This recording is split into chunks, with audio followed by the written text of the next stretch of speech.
abakristo b'iki gihe tubuze umwuka wera, tubuze kugendana nawo. Twarawuhawe ariko ntabwo tuwemera kugendana nawo. Urusengero rugira amatiku, ntabwo ari urusengero. Abantu benshi bacitse mu nsengero,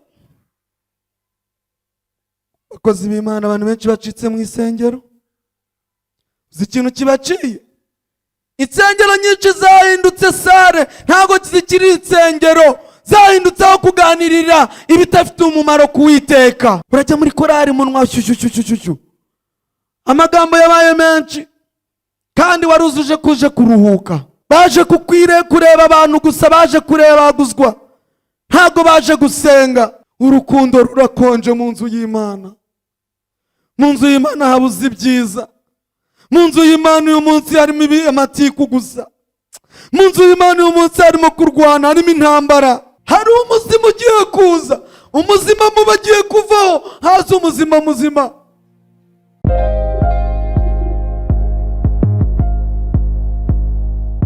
Haleluya. Imana ibahe umugisha. Mbere yuko nivuga ntago naje njyenyine, Pastor Nda twarabyibagiwe ariko arabizi, n'undi ari kubikora. Twaje ndi kumwe n'undi munyamakuru.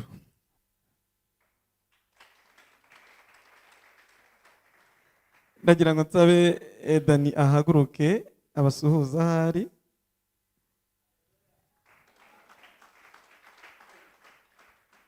Yitwa Dani, niwe twari turi kumwe ku cyumweru ubwo twari turimo tuvuga iriya publicité itunguranye. Haleluya. Yari itunguranye kuko ntabwo yari planinze muri gahunda. Arangije bwa mbere turayivuga, tuyivuga nabi, arangije avuga ngo yango tuyisubiremo. Mu muhamashyi twabisubiyemo bigenda neza. Arangije avuga ngo kandi nanjye ushyiremo ko nzaba mpari. Imana imuhe umugisha. Mvuye ahantu kure, duhurira rwose hano hafi nawe aje. Imana imuhe umugisha. Nitwa Gentil rero, nkorera radio Inkoramutima. Kuva yatangira, abari bazi nibature ya mu gitondo, nakundaga ijwi ryanjye ryahindutse kubera nibature. Nakundaga nibature cyane nkuko yabivugaga kuri radio. Nari nzi ko hari abantu nabo nyine batinya kuva mu buriri, nkabegera nyine nkoresheje radio, kandi byagize umusaruro. Byagenze neza cyane. Twabibonye cyane muri Guma mu Rugo yatambutse, ubwo abantu benshi cyane bakundaga kumva ijambo ry'Imana.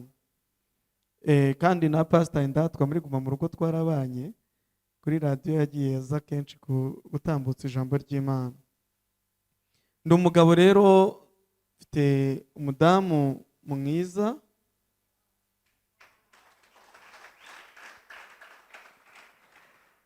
n'abana 2 b'abakobwa. Ntago nkiri Gentil, ndi Papa Miss. Ubwo bishatse kuvuga ngo ni abakobwa beza cyane. Imana ibahe umugisha.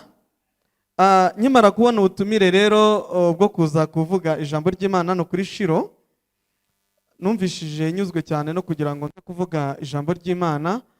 Ariko kenshi ngiye nkunda kuvuga ngo Mana niba untumye hariya ndavuga iki, cyane ko ntari mbaza. Ariko nshimiye Imana mu nzozi ninjoro ndyamye nibwo nabonye iri teraniro ryanyu. Haleluya. Nabonye iteraniro ryanyu, bintera kurikurikirana, nabanye namwe kuva mutangiye kugeza ngeze hano. Haleluya. Ndashimira rwose Bishop ndetse na Pastor baba bitanze bakavuga bati Abanyarwanda aho bari hose bakurikira ijambo ry'Imana. Hari abantu bakeneye ijambo ry'Imana babuze umwanya. Hari abantu bicaye mu maofisi kugeza iyi saha babuze uko bajya kumva ijambo ry'Imana. Ariko iyo babonye link gutya bakaba bati tugiye gukurikira ijambo ry'Imana. Ndashimira rero abakozi b'Imana batekereje kwa abo bantu. Twabikoze natwe twabikurikiye.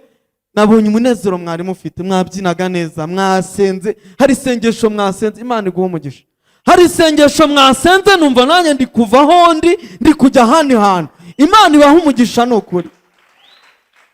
reka mbabwize ukuri, gusenga ni igisubizo cy'ibibazo byawe byose byakuzanye hano. Nta kindi kintu gishobora gukemura ikibazo ufite uretse gusenga. Haleluya, haleluya. Ndashimira umukozi w'Imana Eric ku ndirimbo nziza cyane aririmbye, ariko noneho ya nyuma ye nyine ni yari yanjye na pastor. Mwayibonye? Ntimugire ishyari, namwe byanyu biraje. Amina, haleluya. Uyu munsi byemeye kuri njyewe, birangije kwemera biba bose babireba, n'abari kuri iriya ekara barimo barabireba. Imana yankenyeje, umva, hari abo yakenyuruje irongera irankenyeza. Nawe uyu munsi Imana ikenyuruza abandi kwambika imyenda myiza. Amina. Hari igihe umuntu abika ibyawe rega akagumya akagendana nabyo, akagumya akambara imyenda itariye, kandi Imana yibambure mu izina rya Yesu, izi yibambike kugira ngo namwe mwambare neza. Haleluya, haleluya. Ngo ikenyuruza abami kugira ngo ikuzamure. Twebwe tutari tuzwi, twebwe twari turi hahandi wavukiye, hahandi mo hasi.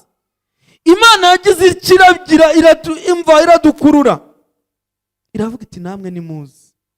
Benshi n'Imana imuzi Kigali, muhe Imana icyubahiro yabagejeje i Kigali. Haleluya. Umva mbabwire, hari umuntu wifuza kugera ku muhanda w'umukara utarawubona, ariko twebwe uyu munsi turambuka tukabona na feruje ziri kwaka, ukabona ko ugomba guhagarara. Hari umuntu wahagera bikamucanga, ariko Imana yatugiriye neza iduhindura abo turi uyu munsi. Haleluya. Ntago ndi butinde kuvuga ibintu byinshi, ariko insanganyamatsiko mwampaye yavuzweho bihagije. Nabikurikiye, nagiye mbyumva, mwagiye mwiga, mbese mwagiye mwiga ubuzima, mwagiye mwiga kubaho mu buzima buhora bunesha. Nibajije nise ndajya kwigisha abantu guhora banesha. Icyambere kuba bageze hano nuko wanesheje Satani. Ibuka ibyari bigukuruye, ibuka ibyari birimo bikubuza kuza, ibuka ibyari birimo bigusunika bikujyana mu zindi gahunda. Muhe Imana icyubahiro. Imana yabikoze kugira ngo uyu munsi nawe ubone neza yayo. Haleluya. Abafite Bibiliya reka dusome muri Yohana igice cya 11 umurongo wa 40. Ndasoma umurongo umwe gusa, cyangwa se insome ni 2 3 gutyo, ariko ndashaka kugira ngo mvuge ku murongo umwe gusa. Haravuga ngo Yesu aramubwira ati, sinakubwiye nti niwizera uri bubone ubwiza bw'Imana? Haleluya. Ngo Yesu aramubwira ati, sinakubwiye ngo niwizera uri bubone ineza y'Imana? Mukristo waje hano uyu munsi, niwizera urabona ineza y'Uwiteka. Niwizera igisebe waje gipfutse urataha kimaze kuma neza, kimeze neza. Niwizera uracyura igisubizo cyawe. Natekereje kubaho mu buzima rero buhora bunesha, nsanga hari inzira enye umuntu agomba kunyuramo kugira ngo abashe kunesha neza muri ubu buzima bw'uyu munsi turimo. Mu buzima bugoye, mu buzima bukakaye, mu buzima budusaba gutekereza, bukadusaba kurwana, bukadusaba kunyura mu bintu byinshi, mu muriro.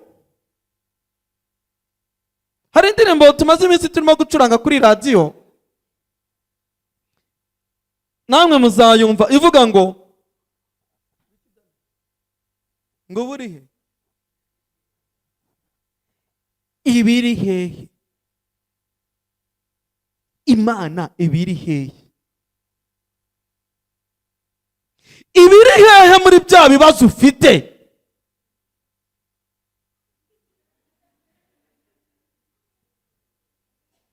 Imana ibiri hehe kwa kundi uburara? Imana iri hehe iyo wapfushije uwo ukunda? Imana ibiri hehe iyo umugabo yaraye guhonda inkonje? Ibiri hehe iyo umugore yaraye kubujije amahoro? Imana ibiri hehe iyo ubukene mu mufuka bwabaye nabi? Imana ibiri hehe? Ushobora kubaza umuntu ahantu Imana ibiri, umutunguye bikamucanga akibaza atari ku bundi koko burya ibiri hehe? Uzi igisubizo? Ngo ibiri hahandi yarira umwana wayo igihe yari ari he? Haleluya! Ibiri hahandi yarira icya gihe ntabwo umwana wayo yari yamuretse, yari iri kumwe nawe. Imana ntabwo yigeze itererana Kristo ku musaraba, ntabwo yigeze itererana Kristo igihe bari barimo bamukubita. Ibiri harya rero. Haleluya, haleluya! Nkunda kwigisha abantu bafashwa. Niwumva ufashijwe ubigaragaza. Imana ibiri hahandi. Amina. Bibiliya rero yerekana inzira zitandukanye z'uburyo bwo kunesha. Igenda yerekana etape par etape buryo ki ushobora kubaho mu buzima buhora bunesha. Iyo urebye neza inzira ya mbere nashatse kubona nifashishije Bibiliya, nabonye yuko inzira ya mbere ari umwuka wera. Haleluya! Inzira ya mbere ni umwuka wera. Kugira ngo ubashe kunesha nuko uba ufite umwuka wera. Iyo urebye, reka mfate urugero ku mugabo witwaga Petero, intumwa ya Kristo. Yesu bicaye hamwe yarababajije, arababwira ati, ese mwebwe uyu munsi ninde muntu witeguye kugendana nanjye? Petero ngo ahita avuga ngo Kristo, ngo niyo yaba mu rupfu. Muri kunyumva neza? Ngo niyo yaba mu rupfu ngo turi bujyanemo. Ariko Petero yari atababona umwuka wera. Amaze kwiyemera ko ari bujyane na Kristo, byageze igihe amwihakana gatatu.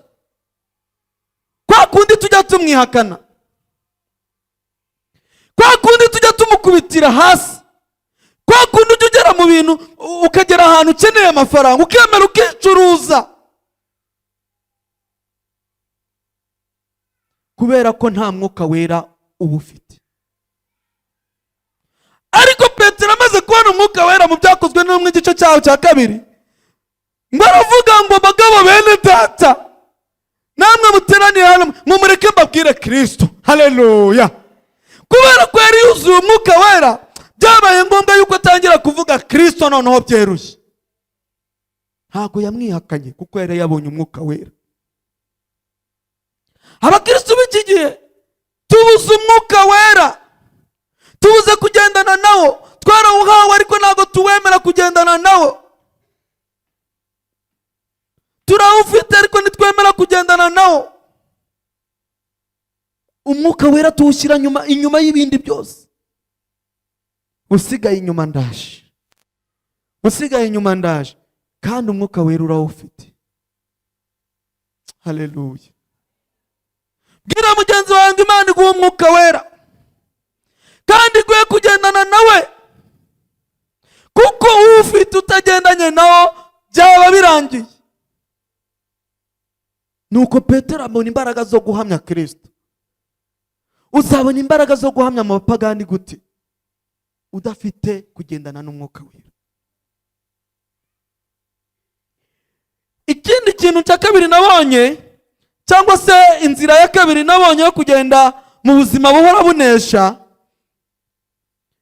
nakubwira ngo ni ijambo ry'Imana. Haleluya, haleluya!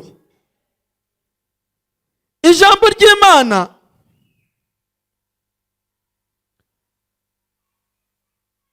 Imana imaze gutanga umwuka wera, yaduhaye ijambo ryayo ritubamo.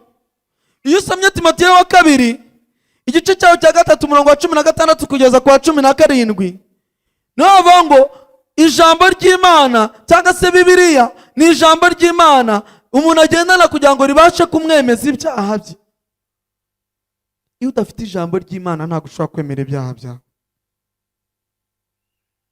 Haleluya. Ninjiyemo hano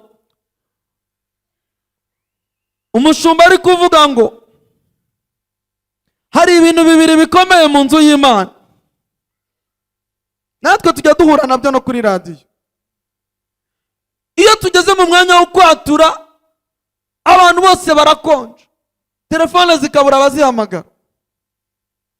Tugira uwo mwanya ku cyumweru, mushumba uzaze, ndagutumiye kuri radiyo uzaze ubwire abanyarwanda bumve. Iyo tugeze mu mwanya wo kwatura abantu barakonja kuko badafite ijambo ry'Imana. Imana iduha ijambo ritubemo, tubashe kunesha icyaha, tubashe kugenda tudatsinzwe n'urubanza. Haleluya. Shima Imana cyane kuko yaduhaye ijambo. Ntago wavangiwe, Imana yanyongeye ijambo. Reka mbabwire, iyo ufite ijambo byose biremera. Iyo ufite ijambo abapagani baraguhunga. Iyo ufite ijambo wahaguruka ukajya kuvuga bose bakumva ko ugiye kuvuga. Wahaguruka ugiye kuvuga abantu bakahita bagira ubwoba bakavuga ati agiye kutubwira, kuko ufite ijambo. Iyo ufite ijambo uba ufite ubudahangarwa, uba ufite icyo nakwita protection y'Imana. Haleluya. Haleluya. Icya gatatu nshaka kubabwira, kugira ngo ubeho mu buzima buhora bunesha buri gihe, mu buzima buhora bunesha, icya gatatu ni ukuzi gusenga. Reka mbabwire, niyo wajya ukaryama ukavuga uti Imana ngwino, ariko warinjiwe no gusenga, Imana iraza. Iyo utazi gusenga ntabwo umenya kuganira n'Imana, kuko ijambo ryambwiye neza rirambwiye ngo gusenga ni ukuganira n'Imana. Gusenga ni imibereho, gusenga nibwo buzima. Gusenga, iyo dusenze abadayimoni barahunga, iyo dusenze abazimu baraduhunga, iyo dusenze mu rugo haboneka amahoro, iyo dusenze turanezerwa, iyo dusenze turanesha. Sinzi niba uko ndi kubyumva ariko muri kubyumva. Iyo usenze byose birahinduka. Shima Imana ko yampaye gusenga. Nawe niba barabihawe ushima Imana, kuko gusenga ni imibereho. Gusenga urasenga ukabona ibyo kurya, gusenga urasenga ugatabarwa, urasenga byayoberanye bikajya ku murongo, urasenga ibibazo byabaye byinshi bikigirayo, urasenga warabuze ukubaza ngo hawe amakuru ukamubona, urasenga. Munyemerere uyu munsi nanjye mbatuke murakabaho mu buzima busenga. Haleluya. Haleluya. Nuko ngo Baramu baramubwira ati genda ujya kudutukira ubwoko bw'Imana. Ngo ageze hariya ngo arabitegereza, ngo aravuga ngo ariko namwe muri abasazi, ngo navuma n'Uwimana itavumye, narakarira n'Uwitarakariye, ngo nagiranya gute nkapfa nk'abariya abanyamugisha, ngo kuko bapfuye neza, bapfanye gusenga, bapfanye kwizera, bapfanye ibyiringiro, bapfanye gukomera, bapfanye intsinzi. Haleluya. Reka mbabwire mwige gusenga, mwige gusenga. Esteri yarasenze umwamikazi. Haleluya. Hana yarasenze abona umwana. Abantu benshi barasenze ubuzima burahinduka. Barasenze ubuzima burahinduka.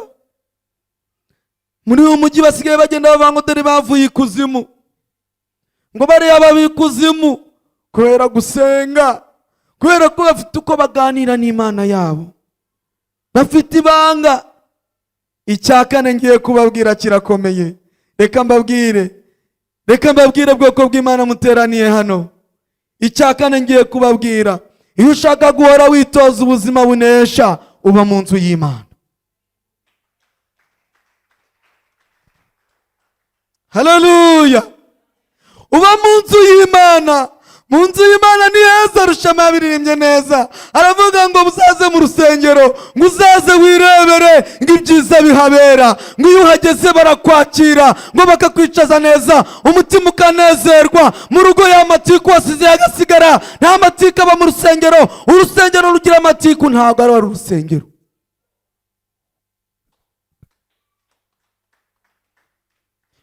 Abantu benshi bacitse mu nsengero. Bakozi b'Imana, abantu benshi bacitse mu isengero.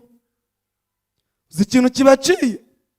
Insengero nyinshi zahindutse sare, ntabwo zikiri insengero. Zahindutse aho kuganirira ibidafite umumaro kuwiteka.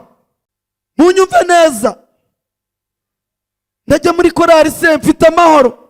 Urajya muri korari munwa shyushyushyushyushyushu, amagambo yabaye menshi kandi waruzuje kuje kuruhuka. Uragera mu rusengero bati dore uko agenda, watambuka ngo dore ngo wagira ngo ari kugenda imitego. Baje kureba abantu gusa, baje kurebaguzwa, ntabwo baje gusenga, bazanwe n'ibindi. Pastor yabivuze neza ati twajyaga kwirebera korari iri kuririmba neza, irimo n'abakobwa beza, ariko ubu ngubu bajya mu rusengero bagiye kuroga. Ukajyanwa mu rusengero no kuroga mugenzi wawe, ukajyanwa mu rusengero no kugira ngo usenye mugenzi wawe. Ugiye kureba uko yaje yambaye uyu munsi, nta mwenda wamuzaniye. Uri kureba uko agenda agwirirana, ntabwo wibaza impamvu agwirirana, wenda yaburaye. Urukundo rurakonje mu nzu y'Imana. Mu nzu y'Imana habuze ibyiza. Mu nzu y'Imana uyu munsi harimo amatiku gusa. Mu nzu y'Imana uyu munsi harimo kurwana, harimo intambara. Kera intambara zabaga mu kibuga, kera intambara zabaga muri stade. Twagiye kureba, ubu sinshobora kureba umupira. Nagiyemo rimwe barankandagira. Nagiye muri stade rimwe barankandagira. Ndavuga ni no, ntabwo nzasubira muri stade kureba umupira, nzajya njya mu rusengero rw'Imana gusenga. Haleluya, haleluya. Ndimo ndasoza, ntabwo njya ninda. Ndimo ndasoza, ariko munyemerere ikindi gice nishyiriyeho ni kimwe. Haleluya. Igice nishyiriyeho ni kimwe. Ndashaka ko uyu munsi dukora urusengero ruzima. Ndashaka ko uyu munsi turema amateka muri Shiro. Ndashaka ko uyu munsi amateka yawe ahinduka. Ndashaka yuko uyu munsi hari ikintu utahana, ukagenda uvuga uti nanjye Uwiteka hari icyo yankoreye ku musozi wa Shiro. Haleluya, haleluya. Muri publicité twakoze ntoya, Dani yaravuze ngo waba ufite ibibazo ngo uzaze kuri Shiro. Haleluya, haleluya. Ngo waba uhangayitse ngo gana kuri Shiro. Reka mbabwize ukuri, uyu munsi nawe waje ubabaye urataha wishimye. Uyu munsi uko waje ntabwo ari kuri butahe. Bwira mugenzi wawe ngo ube maso uyu munsi utahana ibyawe. Uyu munsi tugomba gutahana intsinzi. Dore igihe twabereye kuri uyu musozi kirahagije. Igihe twabereye kuri uyu musozi kirahagije. Turashaka kugira ngo Uwiteka uyu munsi yitamurure. Haleluya. Aritamurura.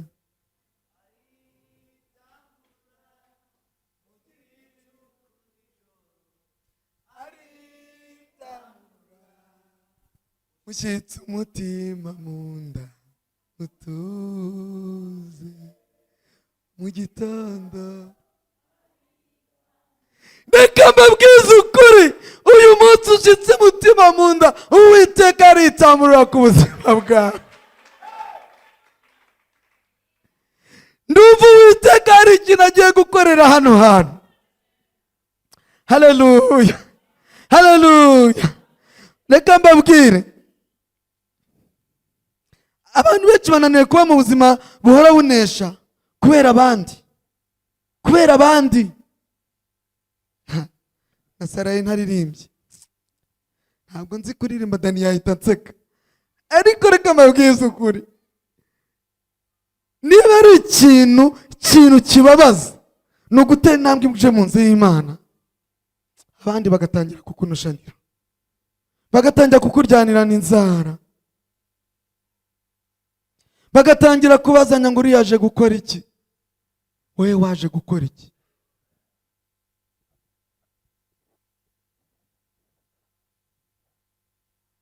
Ntabwo ndi bubashe kuririmba ariko nabishaka. Ngo dore amahirwe twe dufite, dore amahirwe twe dufite, nuko uyu munsi tukiriho, hariho benshi batariho, kw'Imana ari ibige. Haleluya! Ngo dore amahirwe twe dufite, nuko uyu munsi tukiriho, hariho benshi batariho. We watanze iki? Hari ikintu watanze? Haleluya, haleluya! Watanze iki kubaho ubuzima uhora bunesha? Amina, haleluya. Ngiye gusenga, nubwo ndi bufashwe n'umukozi w'Imana gusenga, ariko ndashaka gusengera abantu bakurikira. Amina, haleluya. Hano harimo umuntu ngiye gusengera. Amina, haleluya. Muri Yesu biremera. Umva, uyu munsi byemeye. Hari umuntu umaze igihe kinini cyane afite ikibyimba mu nda. Ushobora kuba utabizi ariko uraribwa pe, uraribwa cyane, uraribwa.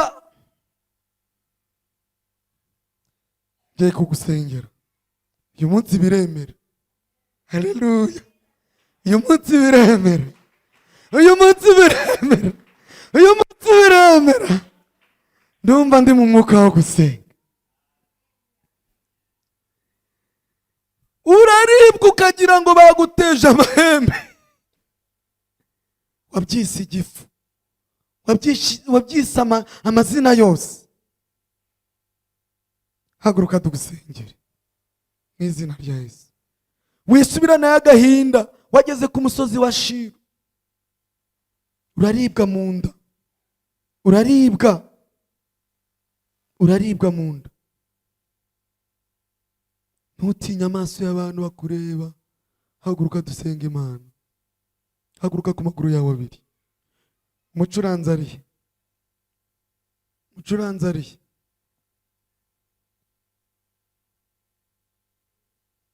Ndashaka ko amfasha kuririmba fatanyije n'abakobwa baririmbaga neza. N'uriya musore ntamurebaga. Imana ibagirire neza. Amina. Ngibiye nsenga Uwiteka binyerurira umubabaro, ngo bikanyiza impagarara, ngo nkumva nguwe neza. Haleluya. Haguruka ku maguru yawe tugusengere. Harimo n'undi ufite ikibazo cy'amaguru, amaguru yawe arakubabaza, nawe haguruka tugusengere. Uwo ni uwa kabiri. Ngiye gusengera undi ufite umutwe wanze gukira. Imana ibagiriye neza. Nari kuguhagurutsa izina rya Yesu. Hasigaye uw'umutwe nawe nahaguruka. Imana ikugirire neza. Haleluya. Muhe Imana amashyi, muhe Imana amashyi. Tugiye gusenga, tugiye gusenga. Haleluya. Amina. Icara ntacyo, amaguru yawe nayarebaga. Ikibazo cy'amaguru. Amina, haleluya. Mukozi w'Imana, gira hino dusengera aba bantu, gira hino dusengera hano aba bantu. Mwigire hino bakozi b'Imana. Izi ntama zanyu zirarwaye kandi zigomba gukira mu izina rya Yesu. Tugiye gusenga Imana. Hari abadayimoni bateje uburwayi. Umva mama, reka nkubwire, Imana ikurinze kugendera mu kagare. Imana ikurinze kugendera mu kagare. Mana ndagukunze. Haleluya. Shimye Imana cyane kuko ikurinze kugenda mu kagare. Munyemerere mbivuge. Hano harimo umuntu n'ubu ugiye gutaha ntabwo uzi kuri burki. Mbivuge gutyo, n'ubu ugiye gutaha ntabwo uzi kuri burki. Haguruka dusenga Imana ica inzira. Haguruka, uragira isoni, nta kazi kawe. Imana ikugirire neza. Ntabwo uzi ko uri burye. Umva, umaze iminsi ngaho utarya. Bisobanure. Ni myinshi.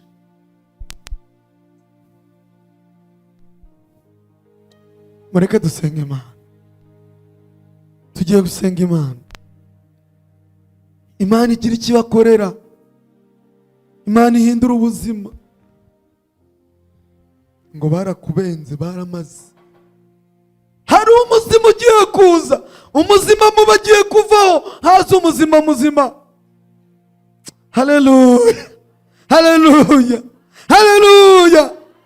Reka mbabwire, umuzima muba agiye kuvaho. Umuzima mu kozi w'Imana. Umuzima mubi yageze mu buzima bwawe buramungwa. Haleluya. Umuzima mubi arababaza. Umuzima mubi aramunga. Umuzima mubi. Amina. Haleluya. Haleluya. Ngo byaranze. Baramaze. Akazi bari bagiye kuguha ntabwo kari akazi. Ubu ugiye kubona akazi keza. Haleluya. Umva, ntabwo kari akazi, kari ikiraga bari kugufatiramo ku ngufu bikarangira. Ariko Imana iguhaye akazi. Reka mbabwire, ndumva mfashijwe.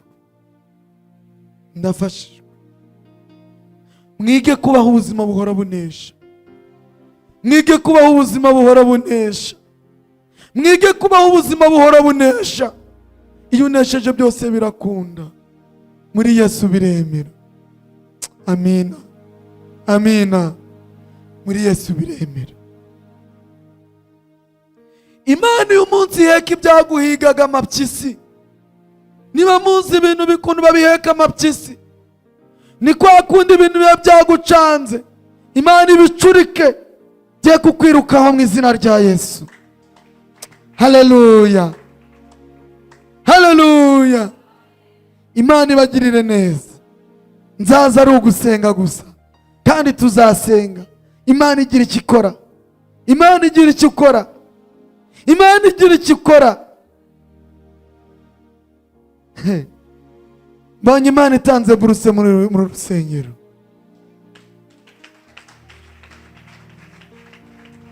Mbonye Imana izitanze. Mbonye Imana yongera kurema amashimwe. Imana yongeye kurema amashimwe. Kubona abandi bagiye kuri airport ukatangira guhigima. Imana irambwiye ngo ugiye airport. Ntago nzi ikikujyanyeyo. Niba ugiye gufata amadolari simbizi, ariko icyo nzi cyo nuko mbonye umuntu ugiye. Ukoze Imana. Umwanya n'uwanyu. Murakoze cyane. Imana iguha umugisha. Reka dukomere umukozi w'Imana amashyi menshi. Haleluya, haleluya. Reka asubire mu mwanya we, tumukomera amashyi menshi.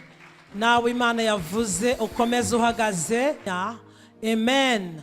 Wowe Imana yavuze zamura ibiganza byawe, kwizera n'aka kanya. Amen.